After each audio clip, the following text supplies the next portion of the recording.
Oh, hey there. I'm Rawley. Welcome to Play a Dog.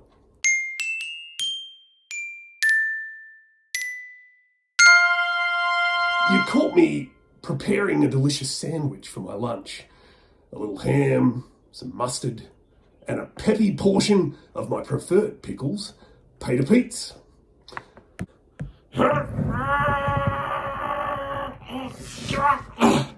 The jar is sealed too tight. I just don't have the strength. And I'm particularly partial to Peter Pete's peppery pickle portions.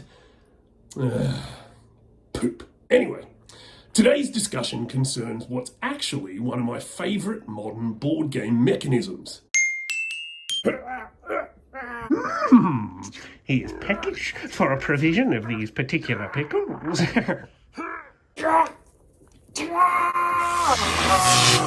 His power.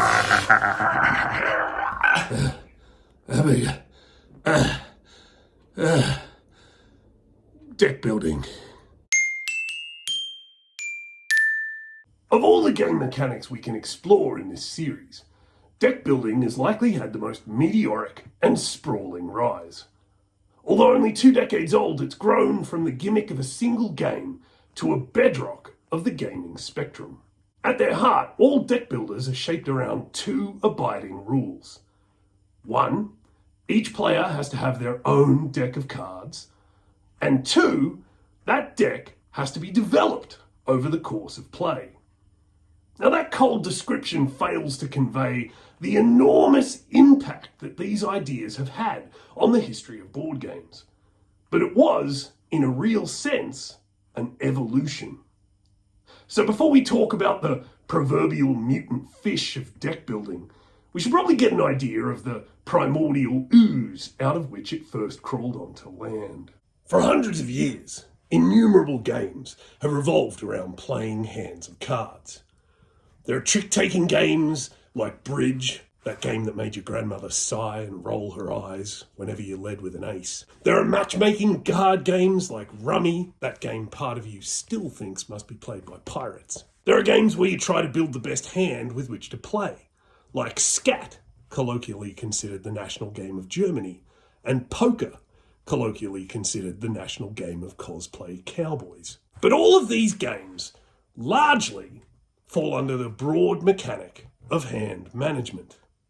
Those cards that you're dealt and what you have to do with them might change, but all of the game's players are ultimately drawing from the same or unalterable deck. Your hand might be yours alone, but the pool from which it emerges is a shared or fixed resource.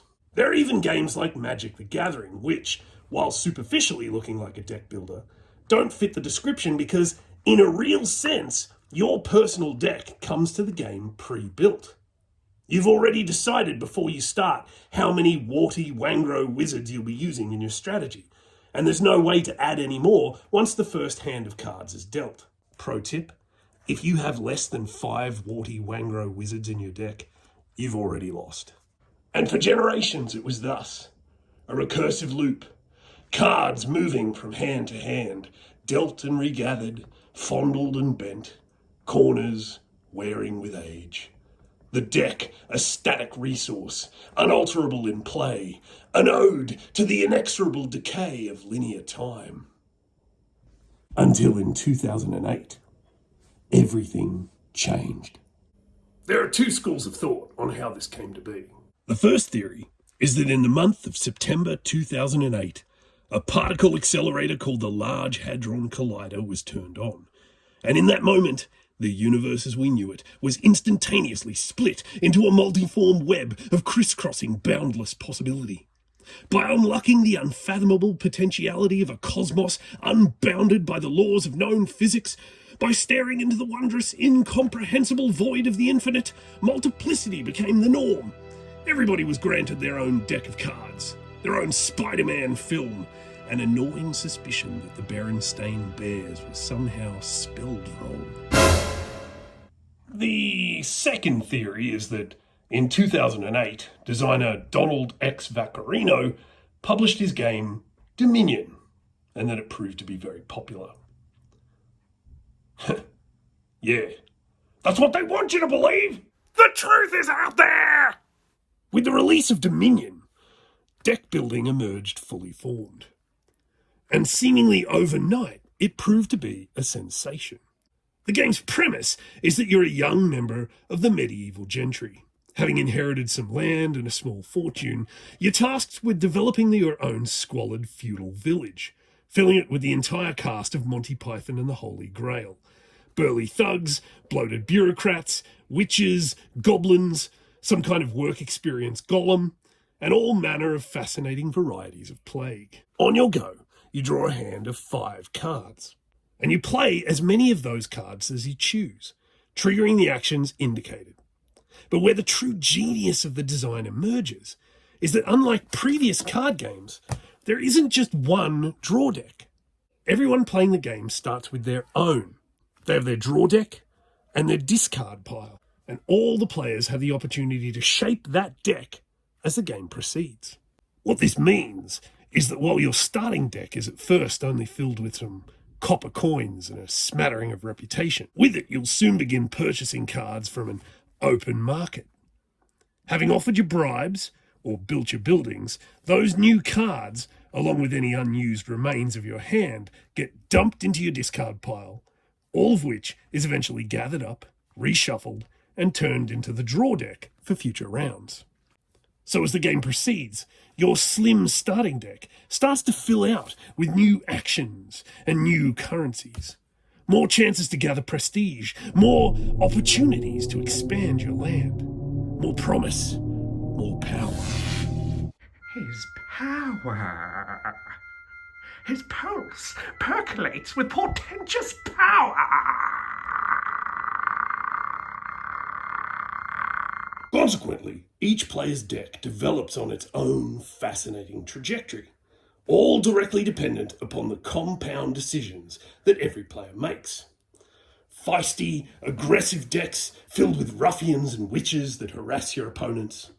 Decks honed to vomit coins like slot machines. Decks to peddle influence. Decks to build gardens. Decks to give larpers with floppy hats a place to wave feathers. Unsurprisingly, this kind of autonomy and agency proved an addictive proposition for players. And alongside a torrent of Dominion expansions, imitators appeared almost instantaneously, turning one game into the progenitor of a whole new genre. The next evolutionary leap in deck building came in games like Thunderstone and Ascension. Here, the building a better burg business is sidelined in favour of drafting for daring do. Instead of a trust fund tyrant gathering infrastructure upgrades and sycophantic serfs, these games present you as a mythic hero, building yourself up in preparation to save the realm, to fight monsters, and earn renown. In the specific case of Ascension, unpredictability was reintroduced to the mixture, as Dominion's static market of cards was swapped out for a more dynamic, momentary offering of acquisition. In Dominion, every option is ostensibly available from the start, but in Ascension, cards appear and get cycled out of availability in a brief window. And if you don't buy the card you were eyeing before someone else snaps it up, it will either be used against you or slide into discard oblivion. In place of money, your initial deck is made up of a posse of magical apprentices and rookie fighters. Their magic used to buy new followers, their attacks employed to overcome enemies. There also remains a small selection of ever-available helpers to draft, and one evil cultist enemy who, hilariously, you can repeatedly destroy for points, like some unkillable wily coyote of murderous mystic zealotry. To be honest, the mixture of acquisition and attack in this rotating catalogue of cards can be a little thematically strange. When the monsters arbitrarily leap out of the draw deck, it can't help but feel like Mr. Freeze and the Penguin have turned up to push Batman around in the produce aisle of the local supermarket. A lot of people have derided Ascension's visuals over the years, but I'm something of a defender of the aesthetic. At best, the creators are clearly aiming to evoke a mythic fantasy world with illustrations emulating archaic woodcuts of supernatural horror. But, yeah, it's undeniable that on occasion the quality can dip from Necronomicon come to life to something Grandpa Cthulhu might pin up on the fridge. But whatever your artistic reservations, on the mechanical level, that sense of deck building escalation proves intoxicating, with your army actively becoming more ferocious with each round of play, doing more damage, gathering more recruits, toppling even greater threats. And it's that inexorable pull that typifies all great deck builders, their lovely built-in gameplay arc. You start with a handful of trash. These are functional but comparatively meagre cards.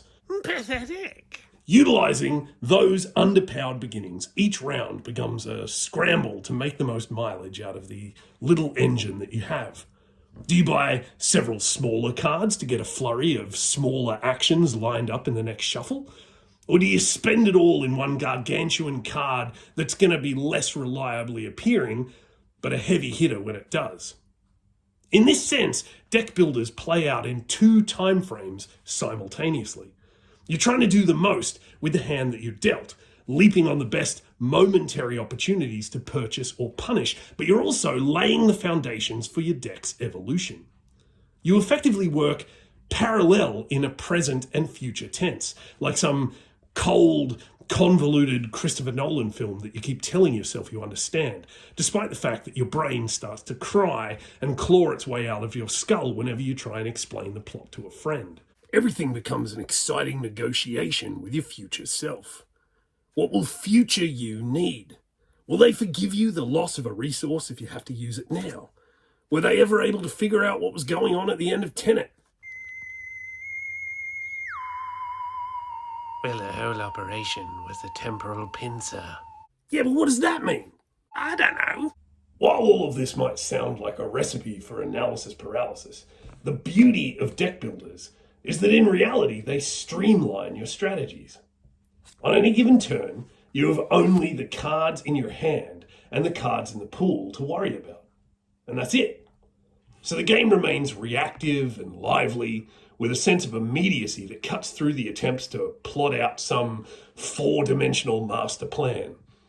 Sure, it can be about ruthless efficiency, but the luck of the draw will always require a fluidity of play and will focus down the decision-making to an elegant, momentary dance. This little stack is your resource alone, your personal puzzle to solve.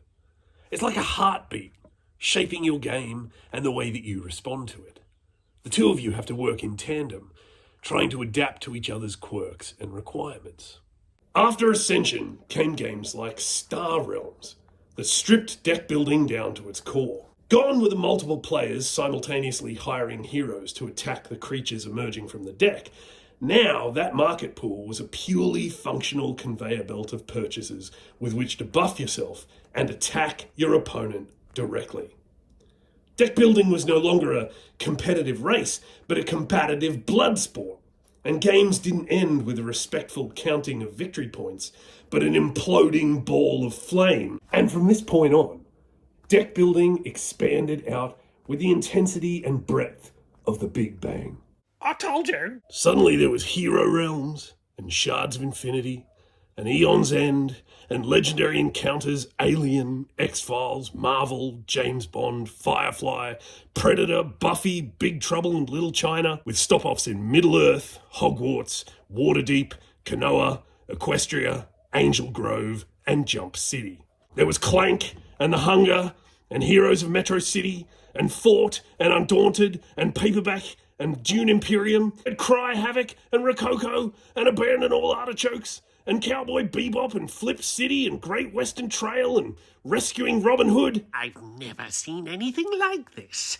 His power is still on the rise. Obsession, Cloud Age, Lost Ruins of Arda, Star Trek, Rune Age, Summer Camp, Friday, Fairies and Magical Creatures, Dragonfire, Century Spice Road, Pixel Lincoln, Taverns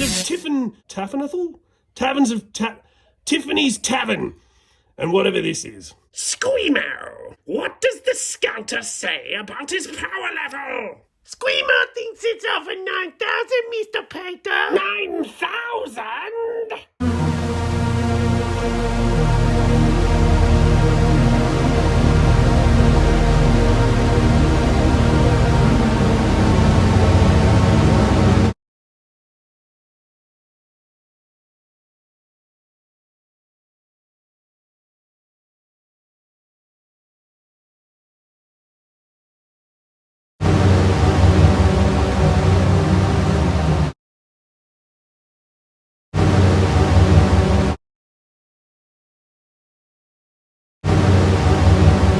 Oh yeah, and Mage Knight.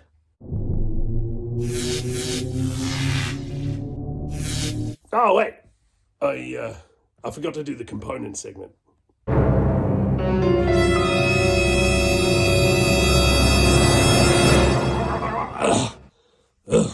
As deck builders have developed, they've adapted to include any number of additional components, but at their heart, they revolve around that initial stack of cards that begins every player's journey through the game.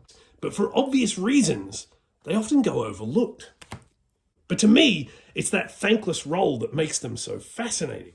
They dwell in this strange nether space between usefulness and burden. At the beginning of every game, they're crucial. You sit forward in anticipation, hoping desperately to see that last currency card you need drop into your hand.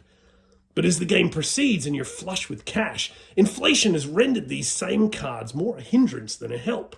And that roller coaster ride of requirement plays out in their visuals too. These starters have to be aesthetically pleasing, but not desirable enough to hang on to. Required but rudimentary. Functional but forgettable.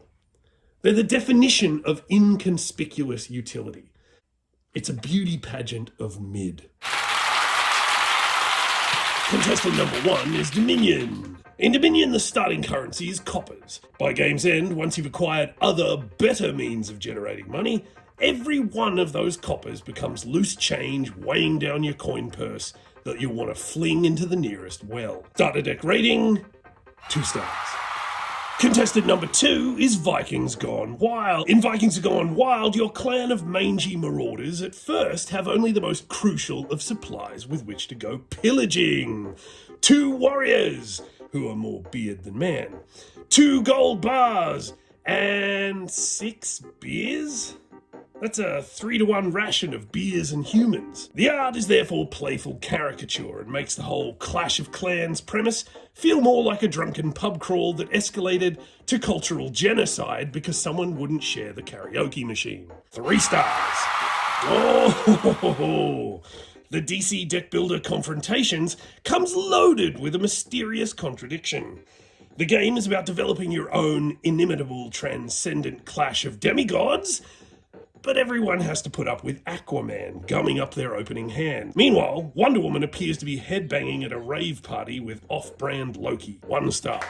Hero Realms starts its base game with a deck comprised of only the essentials: cashy money and knifey stabs. Use the coin to hire mercenaries to fight alongside you, and the knifey stabs to do some adorable little murders. But after a few rounds, you'll already be terrorizing Dollar Store Middle-earth with a cadre of magical maniacs. I love the crisp artwork on these cards, depicting your non-specific hands making these first desperate bargains for assistance before you power up into the Dark Lord Sauron 2.0.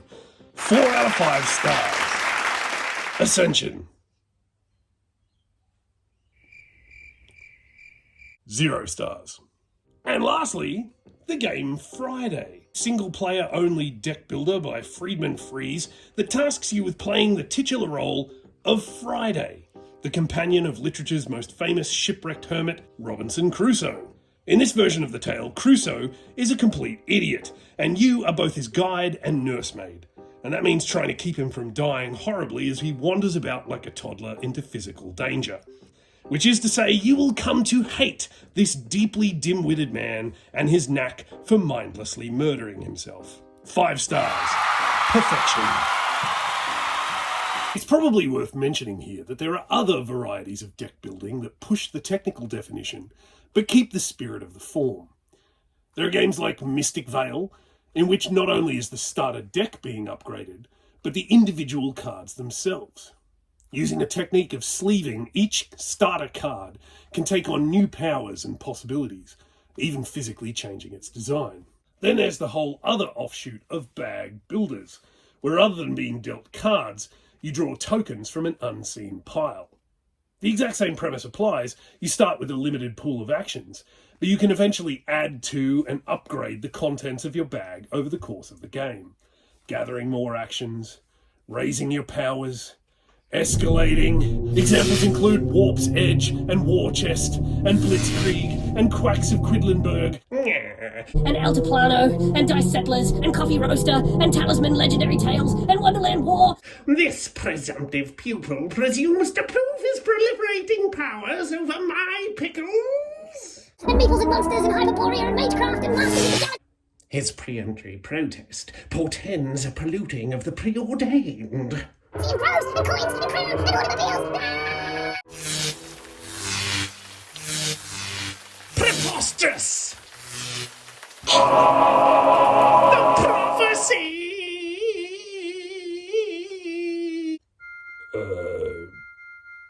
Prostrate yourself, peon! You presume to parley with the paramount peerless pickle provider, pt.3? Present your pugnacious proposition! So what? Pronounce your proposal! Yeah, I was just trying to get a pickle. You're not primed to press the preeminent pater to pry his prized platform in pickling to pretty or prestigious plumes? I wanted to put it on my sandwich. Peachy! Oh, that is a relief. I'd have to admit I was not prepared at all. Completely out of shape. Yeah, no, that's okay. I think I might just go back. Well, I mean, I could do a few riddles or something. No, I'm good, thanks. Just be careful, okay? You're pickling in primal powers of potentiality. You might need an aspirin.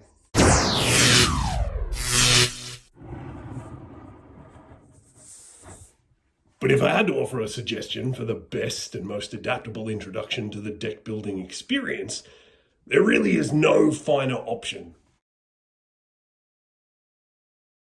Quest for Eldorado was designed by the closest thing board gaming has to a living deity, Dr. Rainer Knizia, blessed be his bow tie, and it presents yet another example of why he remains the most innovative and ingenious creator in the field.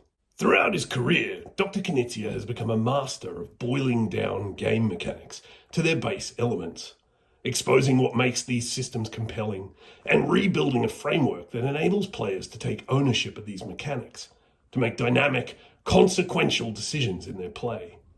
His game Lost Cities is the quintessential hand management card game, tempting players to doom themselves by betting too much on their own success and failing to wrest the cards they need from the deck. His Tigris and Euphrates evolves tile laying into a territorial social drama of warring factions and political cunning. And his Ra revels in the slippery goading and happenstance of the auction mechanic. And Quest for Eldorado continues this innovation. In this, his first true foray into the deck building mechanic, Knizia unpacks that compelling brew of momentary tactics and long-term strategy. The game's specific genius is that it takes the already malleable genre of deck building, injects even more adaptability, and tasks you with constructing an efficient engine that will allow you to overcome a traversal puzzle that everyone is undertaking in the same physical space. The premise is that you and your fellow players are competing explorers, each preparing an expedition into the South American wilderness in search of the fabled city of El Dorado. Once you all set out, you'll traverse the hexagonal delineations of a landscape peppered with environmental hazards, using the resources of your cards to plot this trajectory through overgrown jungles, across perilous river rapids, and into ominous caves, all racing to be the first to set foot on the city's golden steps and presumably call archaeological dibs. Your starting deck, appropriately, offers just a few restrictive options. You have the explorer's budget and a few select employees, hired to lead you on your first few intrepid steps into the wild. But soon enough, like classic deck builders, you'll be purchasing new cards to add to your discard pile, ready to cycle those resources back into your expedition's stockpile. You'll use emergency prop planes, hire on specialized assistants, appeal to local guides, do a science, or buy knives so large they could be helicopter blades. But there are a few ingenious tweaks to the formula. In most other games of this style, every turn ends with you discarding your entire hand. But here, in a move that fits with the theme of intrepid explorers not wanting to waste their supplies unless absolutely necessary, you can choose to hold on to unplayed cards. Now that choice restricts your ability to draw. You can only ever have 4 cards in your hand at one time. But it adds a further level of strategy as you have to decide whether keeping that salty old sea captain around is worth it when the ocean is at least another move away and he clearly hasn't showered. There's a unique spin on the market system too. Not everything is available at once, but once the extremely limited pool of a resource is tapped out, a player can choose to introduce a new one into the available pool. At that point though, it's available to all other players. So in this way, even resources become charged with a kind of racing urgency. You have to choose what skills you're willing to make available to your opponents as their expeditions threaten to swoop in and snaffle up your supplies with their bigger bankrolls. Perhaps the best wrinkle in the game is that as you make your way across the landscape, you can block competing explorers from passing you by. No one traveller can move through another player's hexagon on the board. Presumably, archaeologists immediately descend into fisticuffs and slap fights if they camp anywhere near one another. But that decision means that there are some wonderful opportunities for calculated positioning. Passive-aggressively lingering in place, forcing others to wade into river water or get lost down a crevasse because you were bending over to slowly tie your shoes on that last patch of grass. Because it's that design choice to literalize the journey towards El Dorado, with your tiny adventurer meeples moving across a shifting landscape towards a definitive finish line, that best exhibits the ingenuity of Knizia's design.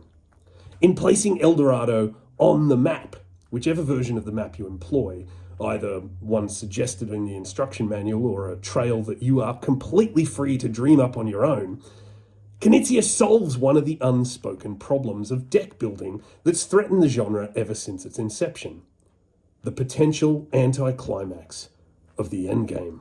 Anticlimax, you say? Yeah, that sense of a giant build-up to something that has no definitive payoff, like a joke that doesn't go anywhere. Oh, that would be awful.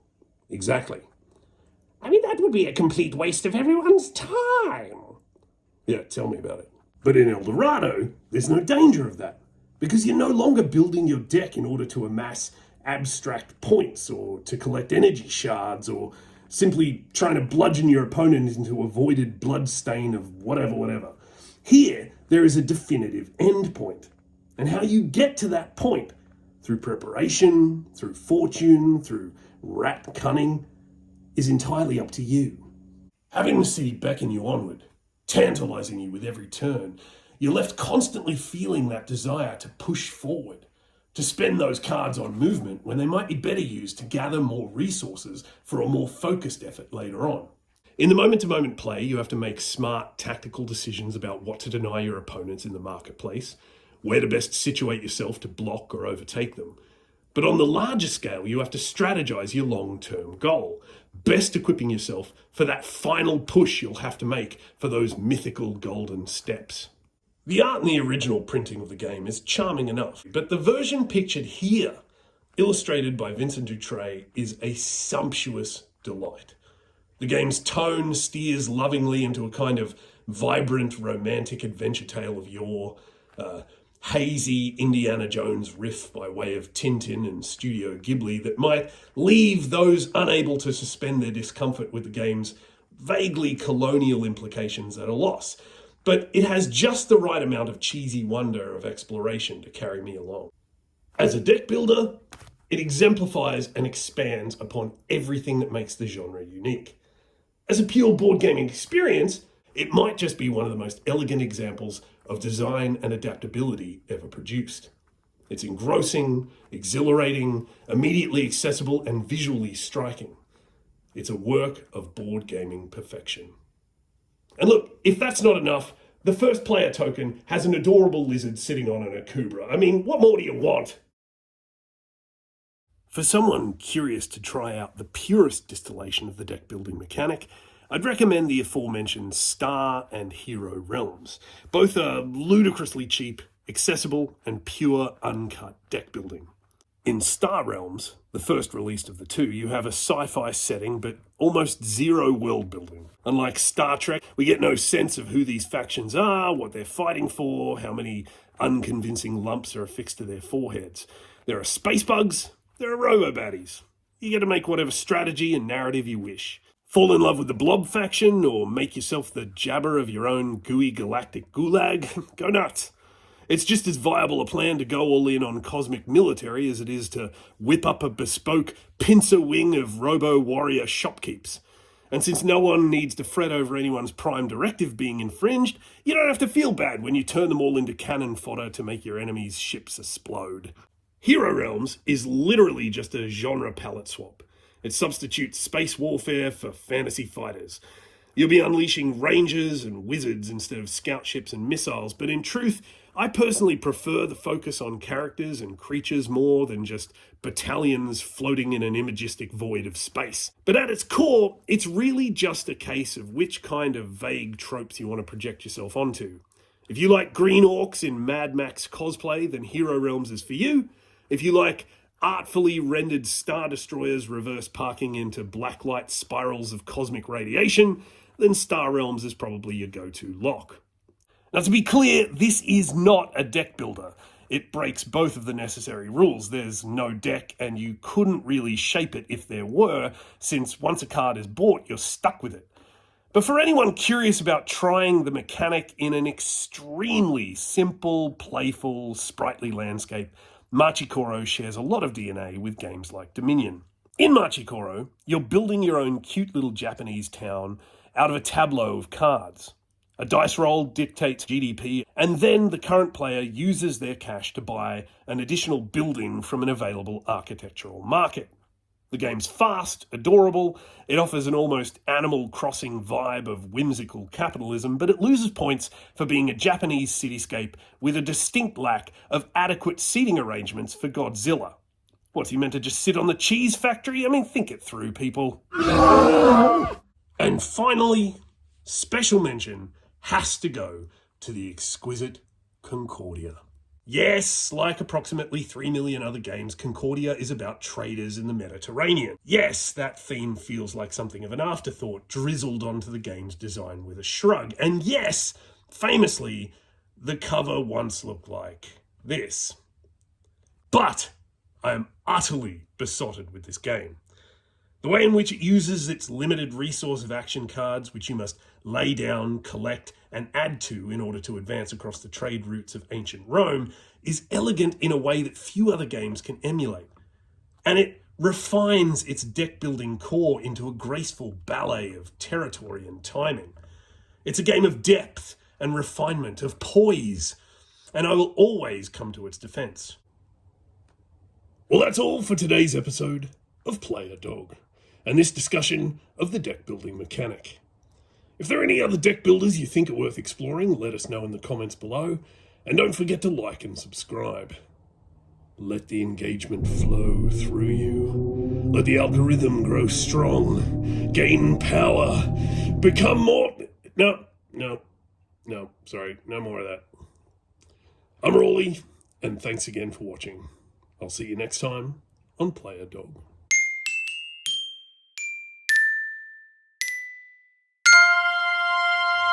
Hey, how are you doing? You know, if you wanted to get out of here, we could leave someone else in charge and go for a drink. Wait, what? Oh, man!